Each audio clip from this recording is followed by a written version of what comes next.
To sell TRX or Tron Keeper on your Binance app. Open your Binance. If you go to your balance, then as you can see, I have a total on for on. That's been $48 TRX. I want to sell it.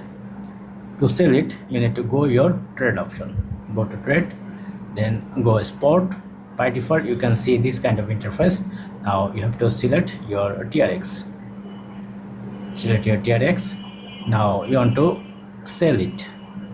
By default, as you can see, it's shown as market. If you want to sell it instantly, you have to select your market, but you can select those options as well. But I want to sell it instantly. Now enter your amount, how much you want to sell. I want to sell a total amount, so I am selecting the max. Now just simply press on sell TRX. Then as you can see, order is created. Now if I go back, go to holding, if I go back, now if I go to my balance, then as you can see, all amount add to my USDT as USDT, and TRX is now sold.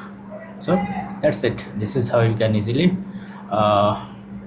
sold TRX from Binance apps. You can also convert it if you have a 0.029 amount. So thank you, subscribe and thumbs up. Have a good day.